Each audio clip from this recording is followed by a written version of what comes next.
You're listening to the audio version of the popular videocast Cocktails with Cav, found only on X.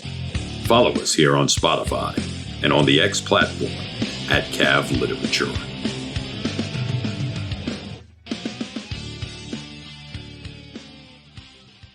Oh, how is everybody doing tonight? Oh, welcome to Cocktails with Cav. We are having a great time doing these shows with our indie authors and entertainers and artists. It's just been a fun time, and I tell you, the level of support we've been getting is just, it's been incredible. I tell you, we've had a great time, and if you want to support the show to help other authors, entertainers, and artists so we can keep bringing them to you, I tell you, look, we always have our QR code up here on the screen during the live stream, and you can just scan it and that's support the show with a cheap cup of coffee. It's not even the expensive, peppermint mint lattes with your name written on the cup. The cheap gas station coffee to support the show if you'd like, and we'd really appreciate it, obviously, so we can keep bringing you great indie authors and entertainers. And heck, if you really want to go crazy and support the show, I mean, we have our merch. That's a big one if you want to go crazy, and support the show. We got all kinds of great items for you to choose from and support the show. I'm waiting on my cocktail glass, of course, so I can have have my cocktail in my official logoed glass with our guests. That'd be fantastic, But anyway, look, tonight we have a very, very special guest, and I'm really appreciative that he's come on the show. He's a businessman. He helps a lot of great indie artists and bands through his work as president of Sunset Island Music TV. And he's definitely a prolific author. And so I'd like you really to help me welcome to the stage, if you could, Michael Della, Donna. How you doing, Michael? I'm doing well. How are you today? Oh, fantastic. I tell you, I'm just so glad that you were able to join us. You're coming to us from nice and warm west coast of Florida. That's it. Beautiful place. We call it paradise. I agree. I tell you, it's how's the temp there? We finally got our first little cold snap here in New Orleans. I had to put long pants on, so. Yeah, it got a little chilly here. I think it was down to about 80 today. So. Oh yeah, that's with a light jacket. That's right. It got frosty. There you go. Oh golly. Well, during your introduction, I was giving the folks out there listening an idea of some of the great work you do supporting indie talent, because as we all know, we're in a very competitive environment as indie entertainers and authors and artists, and I really got turned on to ask you as a guest on the show from looking at your website, and for Sunset Island Cafe TV, and it was just it's something that sparked my interest because I know you've helped a lot of indie bands. So I was wondering if you could maybe just hey, tell us a little about yourself and your background and how you got to this point. Well, my background really was from Wall Street. I've taken a bunch of companies public, and then I semi-retired here in Florida, New York, and we started a little radio show, and it's over the years it's grown, and now we have a streaming channel, we have a couple of radio shows, we're in the process of buying a radio station as we speak, and so we have over 100,000 weekly listeners. And we help promote all unsigned band. Matter of fact, we've received music from 93 different countries. Wow. From unsigned bands. Yeah, we've put on a show usually once a year. to help promote the unsigned bands. We've been in, Dallas. We've been in San Diego. We've been in just north of Chicago. So we've been around the country. We did one in Manchester, England, which is really cool. That was our biggest show. We had about 8,500 people show up. Oh, wow. That's fantastic. And I tell you, Yeah, well, and I know, I believe Sunset Island Cafe TV is now streaming on Roku right, worldwide. Roku. Yeah, we've been streaming on Roku. It's been doing real well. We put every band that sends us music on it, and then and also our shows, right? So we do. We're on 3 different. We have an FM show, an AM show, but we stream those also on our Roku. So at any time, you can go there, see a show, see a band you like. You can put in the genre you want, whether it's rock or metal or country, and listen to those bands. We've had 140 bands get signed by labels, so that's pretty cool. And so, we just looking to help promote. We never charge the bands a dime. It's all free. And we just, try to do what we can to help them out. Oh, well, and I tell you, that's fantastic because, like we said, it's something we all strive in the indie world is trying to, get out there and hopefully just get our names out there and get our work out there so people could see it, and that's always, it's hard work. You know better than anybody, I assume. Yeah, it is, and to be quite honest, I have no musical talent whatsoever, right? I can't sing, I can't play an instrument. What I do real well is promote things, and I know how to market things, and so we've been very successful that way. We, some of our sponsors are like Gibson Guitar, Shure Microphones. So we got some of the bigger names in the industry behind us as well. We used to actually do a show in New York City at the Gibson Theater in Manhattan. They gave us the theater for the night. We put on a show, and the winner got a week in Aruba at the Gibson recording studio. So it was really cool. But then when the pandemic came, that stopped, and we never revisited it. But for about a year and a half, we were getting some of the best talent in the country coming. Oh wow! I want to go to Aruba. I'll play the kazoo. Can I sign up? Send you a video. We haven't had any kazoo bands yet, but and we've had some very famous, rock stars come on as well. We do some interviews on our shows. And if you go to www.sunsetilandcafe.com, you can see we have a new top 25 every week. Some bands, I think this week we have 12 countries represented. So. Oh, great. And I'm just showing the audience your website now. Okay. And some of the things you were talking about. And that's fantastic. And I see you highlight videos from indie bands that send it to you, like Right, well, those are our top 25 bands. If you click on the top 25, you'll see our top 25 bands for the week. Okay. I see it. Okay.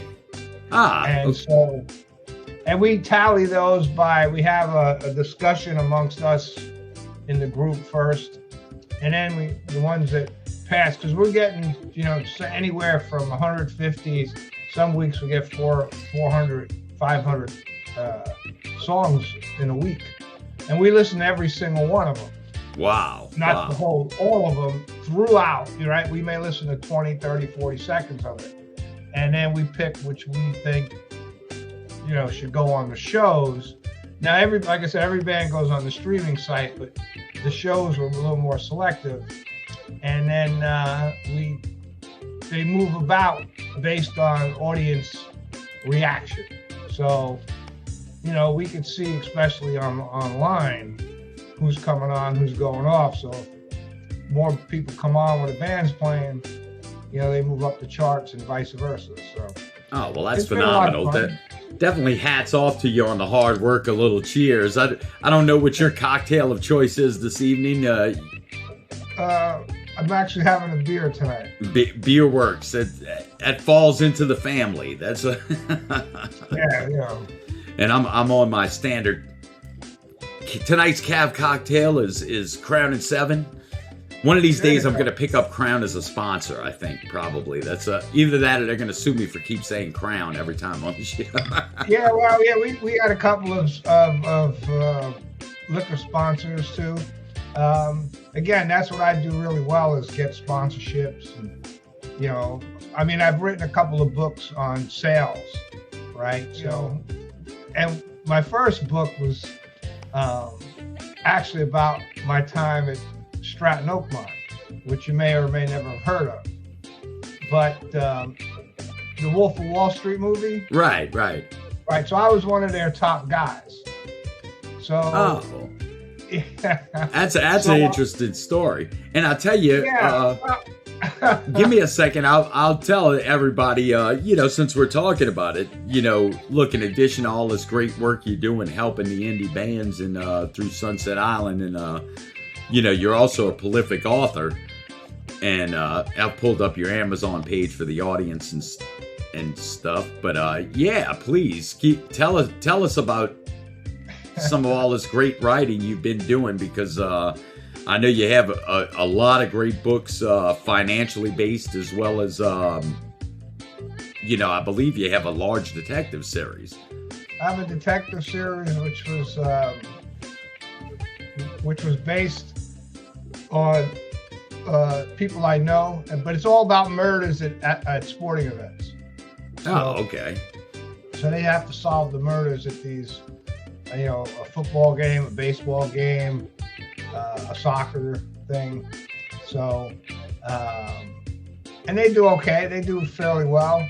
The first book I wrote was my autobiography, which made the top 100 on Amazon. Really? Which one was that? Can I have your money? Can I have your money? Right. So, like I say, I left the healthcare business. I was the director of food and nutrition at a major hospital in New York, and my ex-wife pushed me into becoming a broker because she worked on Wall Street. So I did, but I didn't want to take the long course, and so I went to Stratton because they said I could become a broker in 3 months, and I actually was pretty good. And, so I was one of the top guys. I left. I actually went to Smith Barney, a legitimate firm. Then I went to Morgan Stanley. And then I went on my own and raised capital, took actually 12 companies public. And then at 37, I retired and came to Florida. That's good work if you can get it. Yeah, well, it's all in the sales, right? So that's why I tell people you got to always be selling. Right. And so Stratton was an interesting thing, and great training ground. Matter of fact, I was writing the pitches for the room that all the brokers were using. If you saw the movie where they were all on the phone, well, I wrote those scripts. Oh, no kidding. Yeah. So that's fascinating.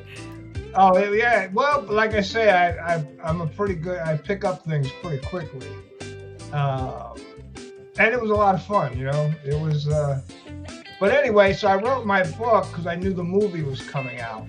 So I timed it. So when the movie came out, I had a book ready to be. So I did it myself. It sold real well, and then I got a deal, a book. And then that first book didn't do too well with the publishing house.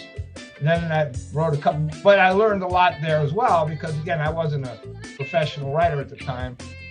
I was writing the stories of Stratton and the things that I did after I left Stratton. And a lot of them were kind of funny. I try to keep it humorous. Right. But on that side of the business, there's a ton of money to be made. right? So, you take a company public, you can make, $100 million if you have a good company. Yeah. But anyway, sure. so then I wrote that book, and I got the detective. But the two books that have won awards for me, I wrote a book called Checkmate, which is out now,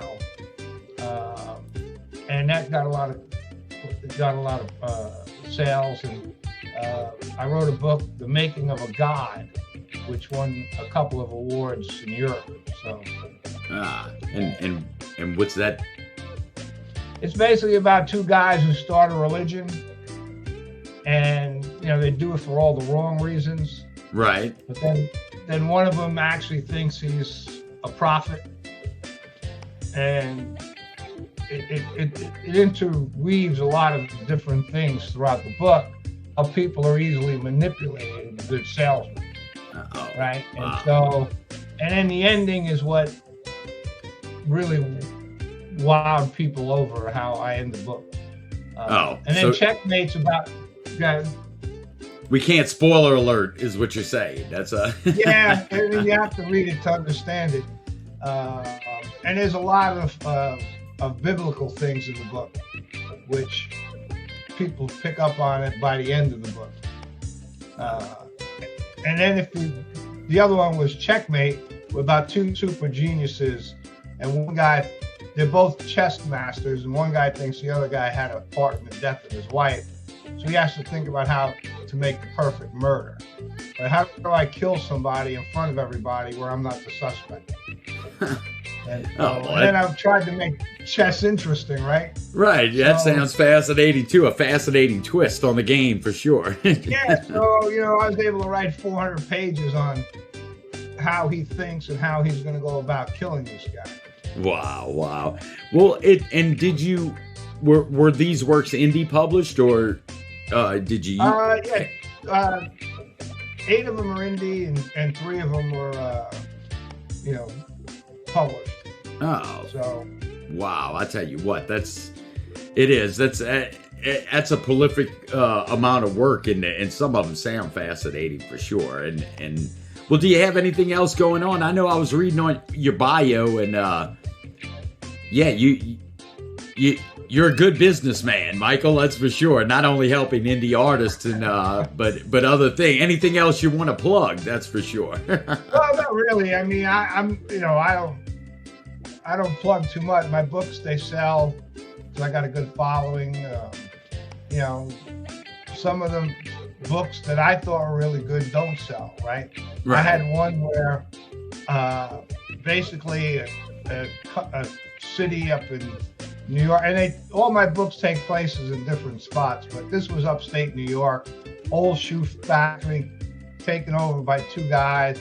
They make it a school for troubled kids, troubled teens. There's recession, and then there's 2 murders that go throughout the story. And, they buy a farm, and they teach these kids how to farm, and the economy picks up, and they open up fruit stands and vegetable stands. And at the end of the book, you find out that the 2 guys are basically taking these wayward kids, drugging them to do the work, and the ones that weren't cooperative, they throw them in a wood chipper and use them as fertilizer for the field. So I thought it was kind of a pretty cool book. A lot of people didn't. So you never know, right? But Checkmate, The Making of a God, they still sell. My autobiography, I still sell.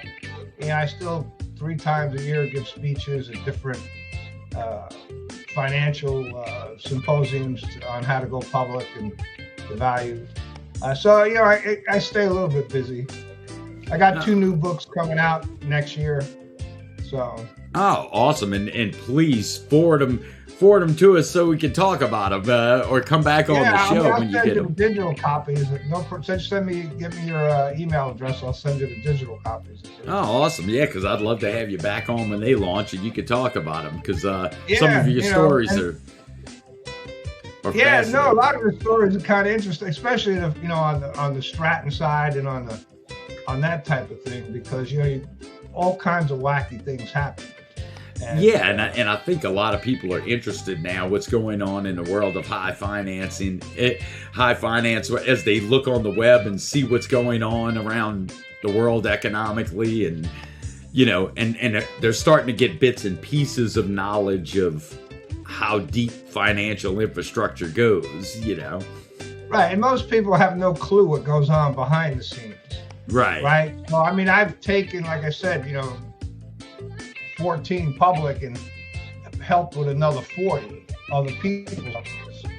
And what goes into it is because it's second nature to me, but a lot of people are fascinated by the behind the scenes stuff that goes on, and they don't really understand it. How 95% of it is just crooked. Right. And I think that's more than likely, if anything else is any indication in the world of news and finances, people are interested in that aspect of it, the seedy underbelly of yeah, and I think a lot of people just don't want to know, right? Because everybody has this holier than thou attitude that, I wouldn't, and most of these companies are not, like there's a company coming out, I think it's called Shields. It's going public next week, right? They use child labor in China to make knockoff clothes, basically. And they sell, a men's suit for $40.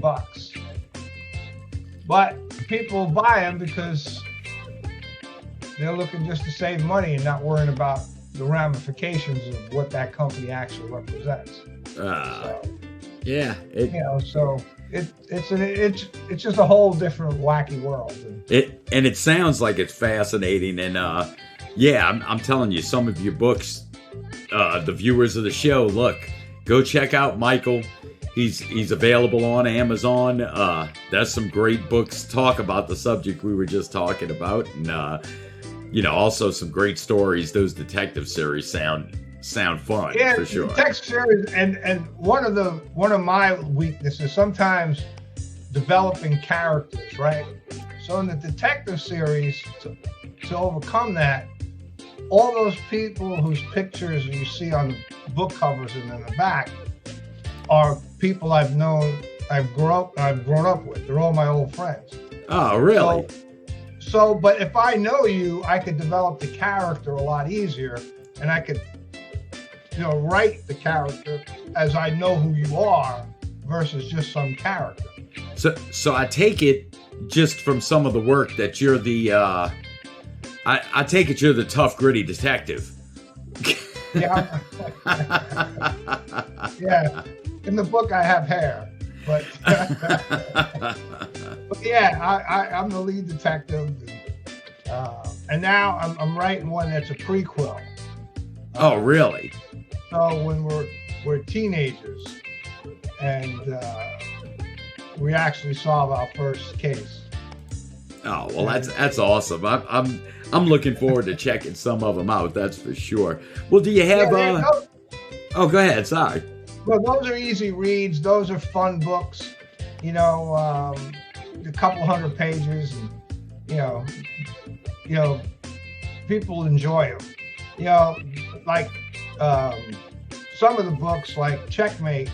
That's more in depth. It's more a drama where you have to pay attention, because even in the detective books, I tell you who killed the guy in the first or second chapter, but nobody picks up on it until I have to explain it at the end when the detective Della is going through how he solved the case. Oh, no. Oh. I throw the clues in there, and if you're perceptive, you'll figure it out sooner than later. But most people don't. Well, I'm definitely gonna have to check it out. Well, I tell you, Michael, I really appreciate it. If you have any advice for indie authors out there, you want to throw to them? Right, man. I mean, yeah. The whole key is just to write, right? I I'm a little different because I wasn't a trained author, even though now I'm 100% better than I was even when I wrote my autobiography. But it's just keep writing, man. You got to just keep writing.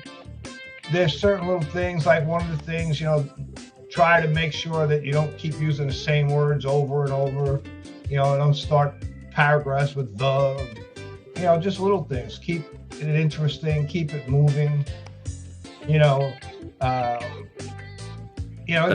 novels are tougher, right? Because they're longer.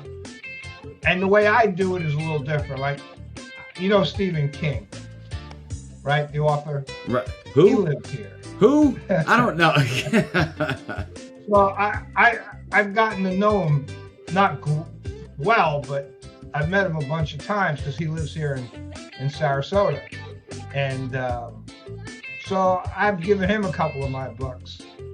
And his wife paid me a con. He didn't, but his wife paid me a con.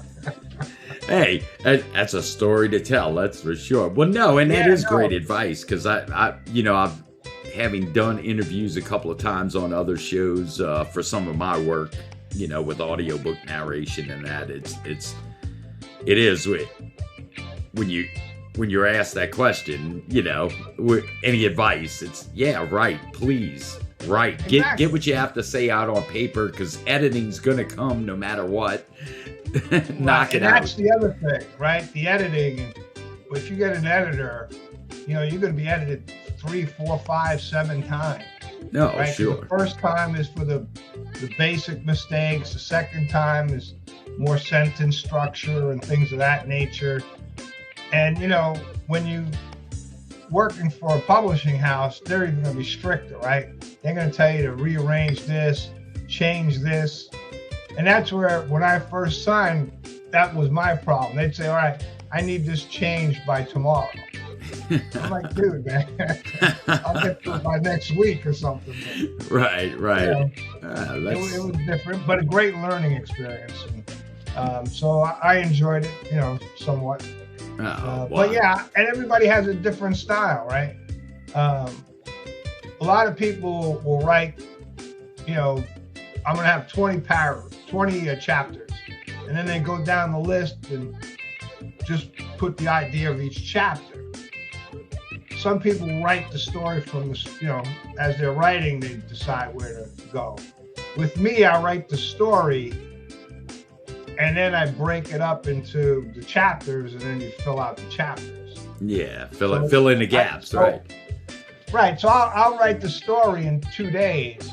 I'll put down 15,000 words. But sometimes it may take you a year before you finish it. Right? So, if that makes sense. Oh yeah, absolutely. Expand it. So that's how I do it. So, and then if you decide to add something, like I'm working on a book that I've been working on for about 6 years. It's just I don't know how to end it, because I keep coming up with better ways to murder people. And so I keep adding it. So believe it or not, I'm up to about 650 pages, which is already long. Nobody will push it at all. I like that.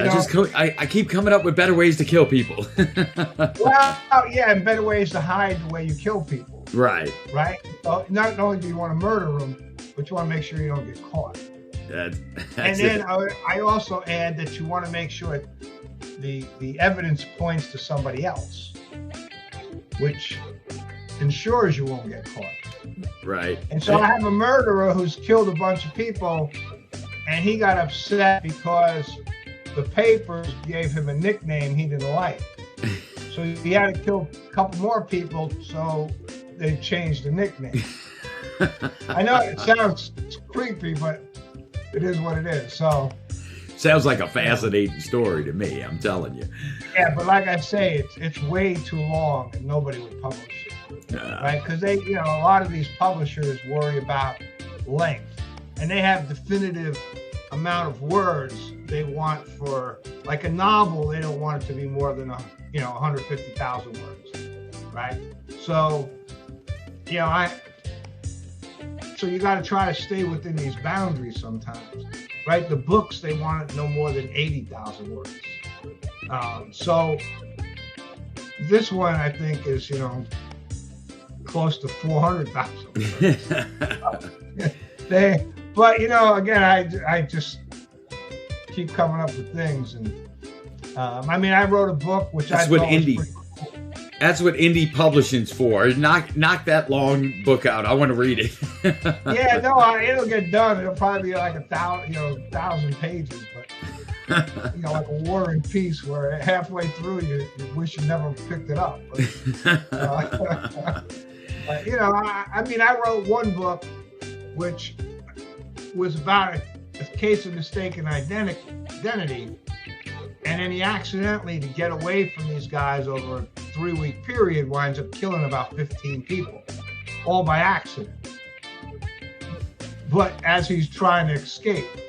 So, and then there's a bizarre twist at the end, which people seem to like, which caused a lot of commentary, so to speak. Oh, well, that's something. I'm telling you, we're gonna have to check it out, and ladies and gentlemen in the audience, I tell you, you have to. Michael's a great fellow. Having gotten to know him, he is. He's not only a prolific writer, but with a sense of humor and a sense of the macabre sometimes. Hey, that's yeah, which is kind of bizarre, right? Because I'm not, I've never murdered anybody. It's just other than my autobiography, there's a murder in all my books for some reason. But people like to read about that stuff, I guess. Yeah, I think so. I don't like the mushy stuff. I'm not that flowery writer that, we went through the walk in the woods and the flowers are blooming, the stars are above us, and blah, blah, blah, blah. It's not really, and I am trying to actually write a book in Shakespearean, right? So make it sound like it was a Shakespeare, and that's really difficult. Oh, well, I tell you what, I'm looking forward to you. Yeah, promise us you'll come back on the show when you get the next two going. No problem. We'd love to have you. And ladies and gentlemen in the audience, looked at the top of the screen there. Michael's available. Yeah, there you go. At the top of the screen, look, Michael's available on Amazon. All the books we've talked about. That QR code take you straight to the site. Definitely, please go check out Michael's work. And before we close, Mike, if you could, please tell everybody on in our audience that might be interested how to get a hold of you if they're interested in Sunset Island Cafe TV. Yeah, just go to sunsetislancafé.com. If you want to send us your videos, there's a spot, you put them in and send them to us. Like I said, we listen to them all. We put them all up on the streaming site. If we like them enough, they go on our radio show. We do a show every year. I think this year we'll be doing something. I believe it's going to be in, I really don't remember where it's going to be. We were talking about it the other day, but somewhere out west. We've done this coast. We won't do California just because it's too restrictive. But, we may do Vegas this year. So, gotcha. And they can get a hold of you right on your site through the contact link. Right. That's and I also have another company. I'm president of a nanotechnology company, so you can check out the cornerstone-spectrum.com. We have again, I'm not the scientist, but we have a COVID detection system. So within 3 seconds, you'll know if somebody has COVID or any tuberculosis, any transmittable airborne pathogen.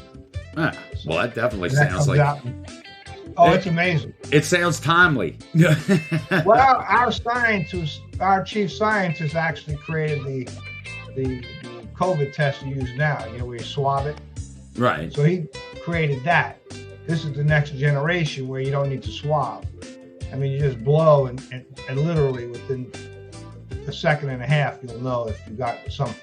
Oh, well, golly. Well, I tell you what, Michael, you're all over the board, buddy. Hey, listen, man, it's what I do, and part of when you took all these companies public, you make a lot of connections. Well, that's why I was telling you I was in New Orleans about. I was actually at Lake Charles. You know where Lake Charles is, right? Right. So I was there because a friend of mine has created a new way to remove sulfur from oil. So there's refineries there, but that's where they wanted to meet. So I was in New Orleans for a couple of days because I hate just traveling for business. I like to get in some sightseeing and whatnot. So I was there. I can empathize. Right. So I was there doing some business in Lake Charles, which is not my favorite place, but it's a place. And so removing sulfur from oil is a big deal. It's a $1 billion industry, and they have a new technology that could literally change the industry. So people hire me to go and speak for them, and so we liked it so much, we actually merged that company into our company. Oh, so, really? Yeah, people have.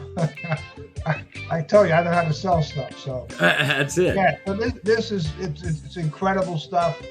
I mean, it's all based on this nanotechnology, which is, becoming extremely popular because of what it could do. Yeah, I can imagine. Jeez, Louise. Well, yeah, Michael, if you're ever back this way, drinks are on me. There you go. Just reach out. I can handle that. Well, Michael, I certainly appreciate it. And I tell you, ladies and gentlemen, again, please go check out, if you're an indie band and artist and want to reach out to Sunset Island Cafe TV at their website, please, by all means. Michael's doing great work helping unsigned bands get their work out there and stream it across the world. And of course, and again, check out all his great work that we talked about on Amazon. That's some good work, that's for sure. But Michael, I certainly appreciate you for taking the time to come have a cocktail with me and tell everybody your interesting backstory and your work you have going on now. Well, I appreciate it, and just send in the music, or if you have any other questions, feel free. I always get back to everybody. So. Oh, awesome. Well, man, Michael, I look forward to seeing you again. Hopefully, if you want to come back on the show, just DM me. I'm available. That's for sure. Sounds good. All right, listen, have a great night, everybody, and have a very merry, happy, and holy Christmas. That's it. Michael, cheers to you, sir. Cheers.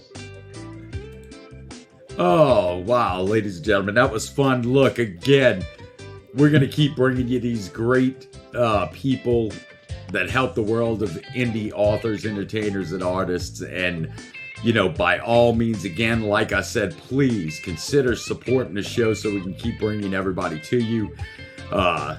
Cheap cup of coffee just to support the show is great. And again, if you really want to get crazy supporting the show, check out our merch.